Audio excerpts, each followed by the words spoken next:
मुंबईचा महापौर कोण होणार यापेक्षा तो कुणाचा होणार या प्रश्नाच्या उत्तराच्या शोधात सध्या संपूर्ण महाराष्ट्र आहे. कारण शिवसेना आणि भाजप यांच्या युतीला एकूण 118 एवढी मोठी बहुमत मिळूनही अजूनही मुंबई महानगरपालिकेत भाजपचाच महापौर बसणार का यावर कुणीही अंतिम शिक्कामोर्तब केलेले नाही. आणि या सगळ्या राजकीय नाट्यात दररोज नवे ट्विस्ट आणि घडामोडी घडत आहेत, ज्या या निवडणुकीला अधिक रोचक आणि अनिश्चित बनवत आहेत. खरं तर 2017च्या निवडणुकीत शिवसेनेला फक्त 2 जागा जास्त मिळाल्या होत्या, तरीही त्यांनी तब्बल 5 वर्ष मुंबईत आपलाच महापौर बसवला होता. पण आता भाजपाला ही संधी सोडायची नाहीये, कारण त्यांच्याकडे स्वतःच्या 89 नगरसेवकांचे बळ आहे आणि शिंदे गटाच्या 29 नगरसेवकांसोबत ते मजबूत स्थितीत आहेत. तरीही महापौर पदाच्या निवडणुकीत अनपेक्षित घटना घडू शकतात, जसे की नगरसेवकांची अनुपस्थिती किंवा मतदानातील डावपेच. आणि आता असाच एक नवा दावा समोर आला आहे की महापौर निवडीसाठी 114 हा जादुई आकडा आवश्यक नाहीये, कारण खरा खेळ रंगणार आहे तो महानगरपालिकेच्या पहिल्या सभेत, जिथे महापौर पदाच्या उमेदवारांना नेमके किती मतं मिळतात, कोण उपस्थित राहते कोण अनुपस्थित राहते यावर अवलंबून असेल. आणि या सगळ्या प्रक्रियेची माहिती घेण्यासाठी आज आपण या विषयावर सविस्तर चर्चा करू. सुरुवातीला मुंबईच्या महापौर पदाच्या निवडीची नेमकी प्रक्रिया काय आहे हे समजून घेऊया, जेणेकरून या राजकीय घडामोडींचा अर्थ अधिक स्पष्ट होईल. तर महानगरपालिकांच्या निवडणुका पार पडल्या आहेत, निकाल लागले आहेत, प्रत्येक पक्षाला त्यांच्या नगरसेवकांची संख्या माहिती आहे. आता 22 तारखेला म्हणजे आजच महापौर पदासाठी आरक्षणाची सोडत काढली जाईल.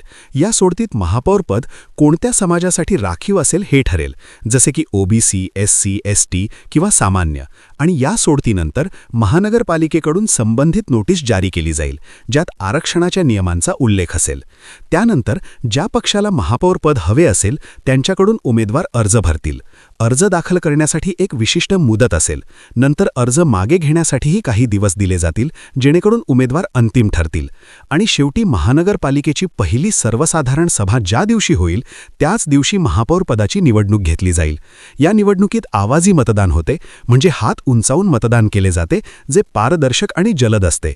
आणखी एक महत्त्वाचा मुद्दा म्हणजे महापौर हा 2.5 वर्षांसाठी की पूर्ण 5 वर्षांसाठी निवडला जाईल हेही आरक्षण सोडतीच्या वेळी ठरू शकते, कारण काही नियमांनुसार आरक्षण रोटेशन पद्धतीने असते आणि संपूर्ण प्रक्रियेला साधारण 15 दिवस लागू शकतात.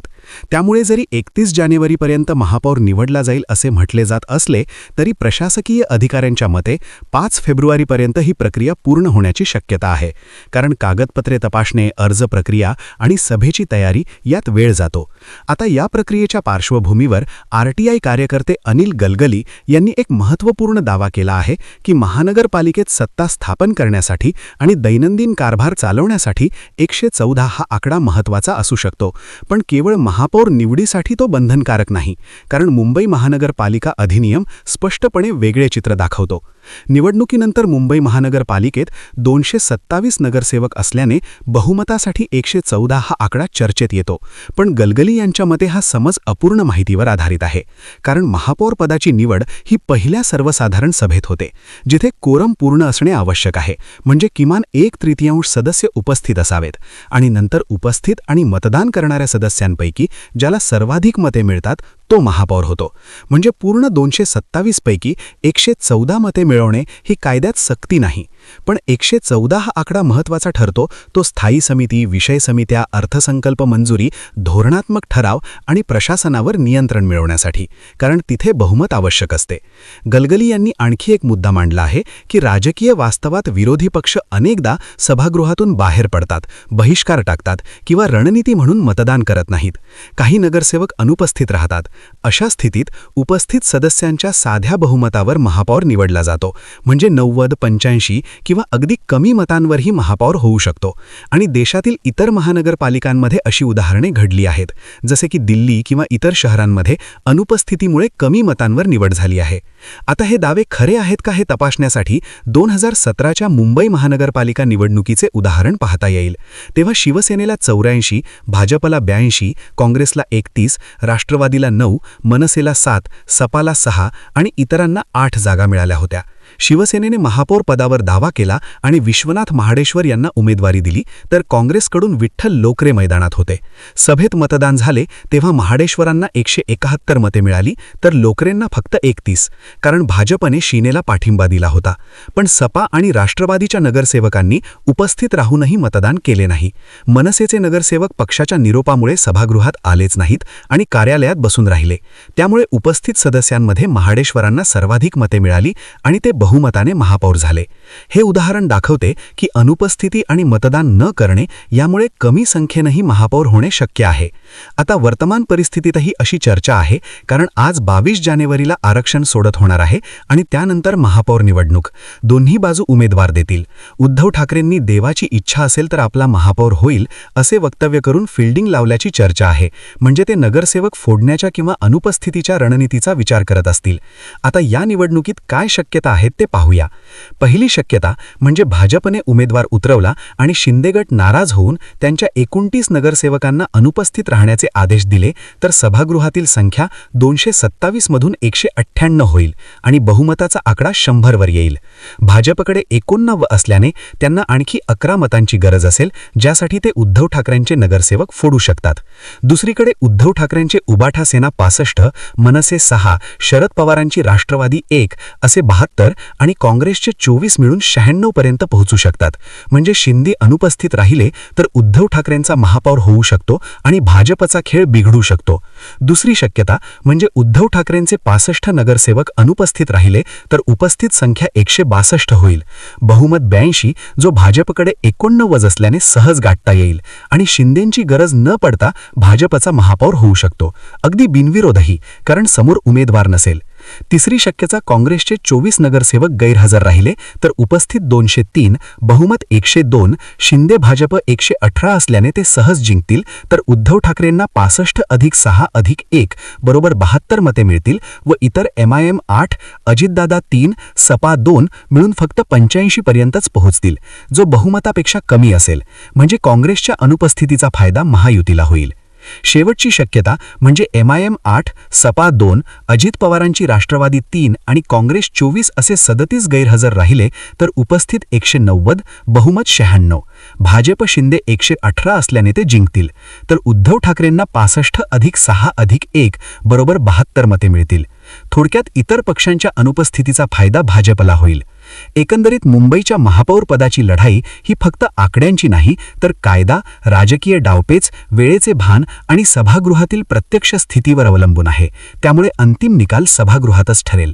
आणि या सगळ्या घडामोडींमुळे महाराष्ट्रातील राजकीय वातावरण तापलेले आहे, जिथे प्रत्येक पक्ष आपली रणनीती आखत आहे. उदाहरणार्थ भाजपला मुंबईवर नियंत्रण हवे आहे, कारण ती आर्थिक राजधानी आहे आणि बजेट हजारो कोटींचे आहे. शिवसेनेला पारंपरिक वर्चस्व राखायचे आहे. उद्धव ठाकरेंना पक्षातील फुटीचा बदला घ्यायचा आहे, तर शिंदे गटाला आपली ताकद सिद्ध करायची आहे. काँग्रेस आणि इतर छोटे पक्ष मोलभाव करून फायदा घेण्याच्या प्रयत्नात आहेत. आरक्षण सोडतही महत्त्वाची आहे, कारण जर ओबीसीसाठी आरक्षण असेल तर उमेदवार निवड वेगळी होईल आणि जर सामान्य असेल तर अधिक स्पर्धा होईल. या सगळ्यात प्रशासकीय यंत्रणाही महत्त्वाची भूमिका बजावते, कारण ते सभा आयोजित करतात आणि नियम लागू करतात. 2017च्या उदाहरणातही अशी अनुपस्थिती घडली होती आणि शिनेला फायदा झाला. आता 2026 मध्येही तसे होऊ शकते, पण यावेळी युतीत मतभेद आहेत. जसे की शिंदे आणि भाजपमध्ये महापौर पदावरून वाद आहे. भाजपला स्वतःचा महापौर हवा आहे, तर शिंदे गटही दावा करतो आहे. उद्धव ठाकरेंनी जोरदार तयारी केली आहे आणि ते काँग्रेस, शरद पवार, मनसे यांच्याशी चर्चा करत आहेत. मनसे राज ठाकरेंनी मुंबईत 6 नगरसेवक निवडून आणले आहेत, जे निर्णायक ठरू शकतात. तसेच MIM सारखे पक्ष मुस्लिम बहुल भागात प्रभावी आहेत आणि ते ठाकरेंना पाठिंबा देऊ शकतात. अजित पवारांची राष्ट्रवादी फुटलेली आहे, त्यामुळे त्यांचे 3 नगरसेवक कोणत्या बाजूला जातील हे पाहणे रोचक आहे. सपा 2 नगरसेवकही महत्त्वाचे आहेत. या सगळ्या छोट्या पक्षांची भूमिका अनुपस्थिती किंवा पाठिंबा देण्यात ठरू शकते. राजकीय विश्लेषकांच्या मते या निवडणुकीत फोडाफोडी होण्याची शक्यता आहे, कारण नगरसेवकांना विकास निधी, पदे आणि इतर प्रलोभने देऊन फोडले जाऊ शकते.